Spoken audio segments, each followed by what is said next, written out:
and touchdowns. We all want to know what lies ahead in your fantasy future. I've got cards to show you the way in Week 11. Gentlemen, what fantasy dilemmas bring you here today? Oh, glorious Madam Adams.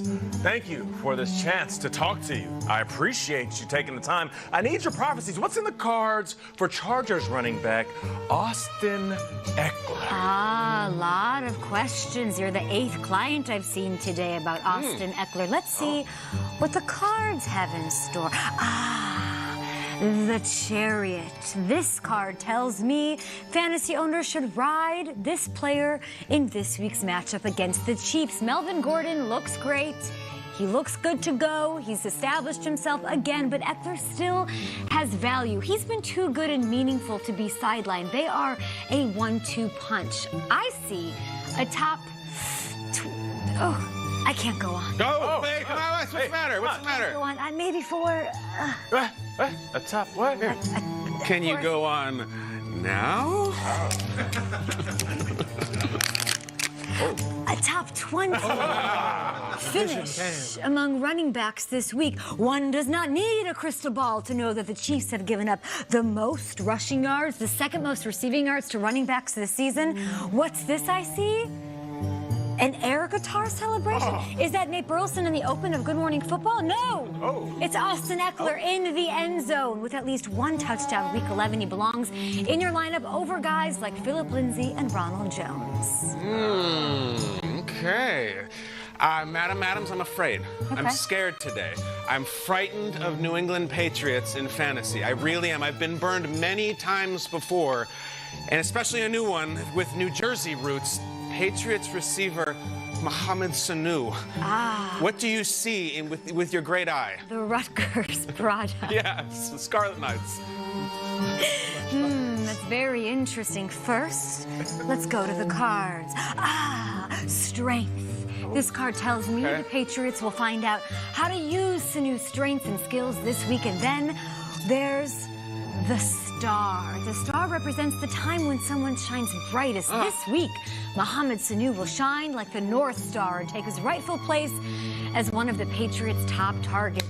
No Sanu's on him coming off a bye. In his last game, the great one, TB12, threw his way, seriously though, get this, 14 times, leading the team in targets. Sorry, Edelman. And he scored a touchdown. New England will find new ways to use him against an improved but still generous Eagles defense. I predict Sanu will have over. Come on. I just can't. Oh. You can't. It left me. God. Well, you know what? Here, It left me. let's talk through it. Let's talk through it a little bit. I can't. It's too hard. It's too difficult. It's just a little. It's just a little It bit. left Here you me. go. How about now? There we go. And how about now? There you go. Do you see it now? Does it? I don't have the gift. Oh, it's back. 15 fantasy points this week against the Eagles. He's had one more week to learn the playbook and another week for Belichick to find a way to utilize this skill set. And can't you just see him just being involved in some crazy trick play with Belichick? You know what else I see? I see Kyle Brandt. I have a warning for you. Your castmates and work friends are getting very over your Mandalorian references and the amount that you spend talking about the Mandalorian. Also, I have a premonition that all weekend you will be practicing in a mirror your Susie from Curb Your Enthusiasm. Shut up, Madam Adams! I got crushed in my Susie impression. Anybody else? That's it. Madam Adams, I have a question for the all-knowing one. I wonder about the Rams quarterback, someone who's very nice, Jared Goff. And I wonder if I should be worried moving forward with his struggle. He's very nice. Does Goff watch The Mandalorian, though? Interesting. I only need one card. One card to tell me what I need to know. The Fool! Oh, what does that mean? As in, it would be foolish to start this man in Week 11. This is a tough week for fantasy quarterbacks. No Rodgers.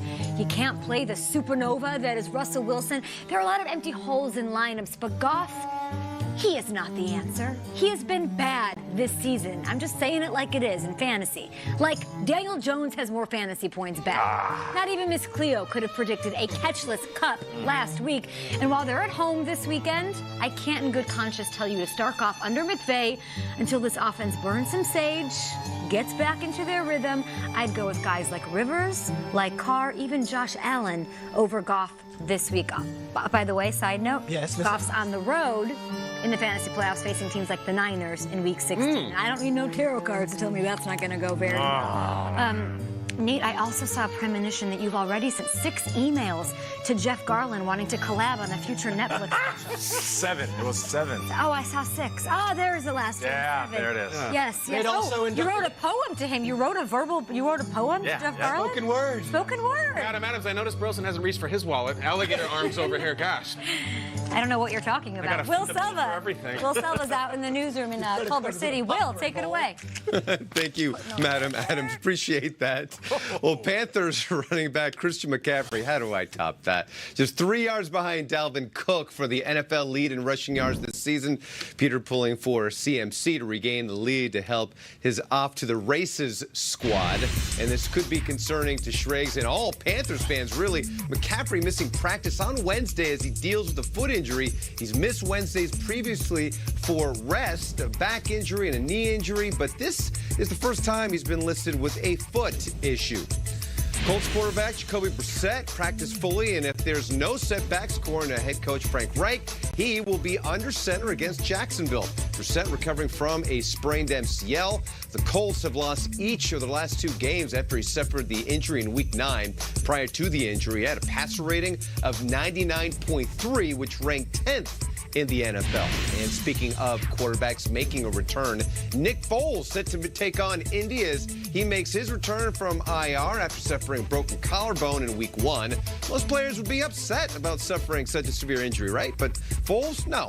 Always the optimist, found a silver lining to the injury.